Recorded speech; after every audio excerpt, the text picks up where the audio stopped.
The statements we're about to show you are from the Holy Quran, and is said to be the official, unchanged, pure word of God, revealed over 1400 years ago. Claiming to be the word of God is a heavy statement, and without proof, or if a single contradiction is found within the book, the apparent word of God will be proven false. So without further ado, let's put the book to the test.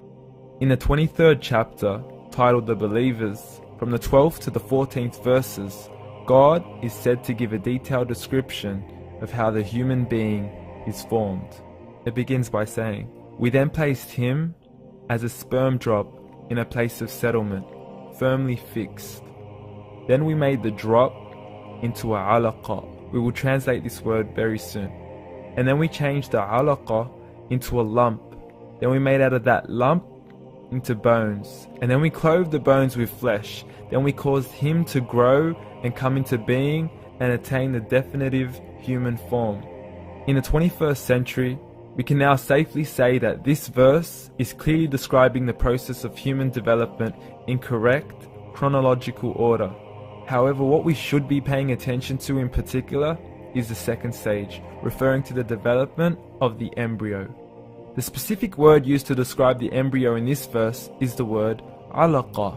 The word alaqa, when translated into English, can mean three separate things. Firstly, a blood clot, or to be suspended, that is to be hanging or clinging to something, or thirdly and finally, a leech. Now, all three definitions don't come anywhere near what we perceive to be the human embryo. So, why are these words used, and what significance do they share with the human embryo? Can the embryo be described as a blood clot? Well, what do you think? In the third week of embryonic development, a tubular heart joins with the blood vessels to form a primordial cardiovascular system, and by the end of the third week, the blood is circulating and the heart begins to beat on day 21.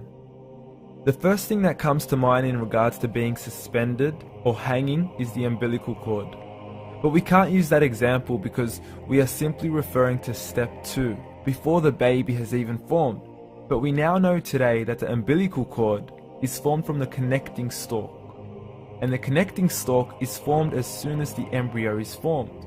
The embryo's connecting stalk has even been described by John Allen and Beverly Kramer as an object to suspend the developing embryo in the extra-embryonic column. So an embryo is suspended and does have a strong resemblance with the blood clot. What on earth would an embryo have to do with a leech? Figure A shows the structure of an embryo at 25 days. Figure B shows a leech. Now please note once again that the embryo in this stage is no greater than the size of a kernel of wheat. This is an X-ray of the embryo at 22 days. This is the internal structure of a leech. It's mind-blowing stuff, but you still haven't seen anything yet. This is the head of the embryo at 22 days. The detail you are seeing right now is absolutely impossible to be seen with the human eye and can only be seen with a microscope. This is the back end of a leech. There's no other words used to describe this other than mind-blowing. The pictures we have shown you are impossible to be seen with the human eye or even to be predicted by the human mind.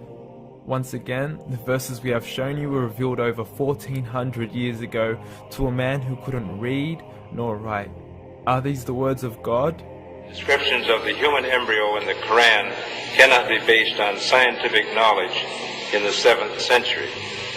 The only reasonable conclusion is that these descriptions were revealed to Muhammad from God, from God, from God, from God.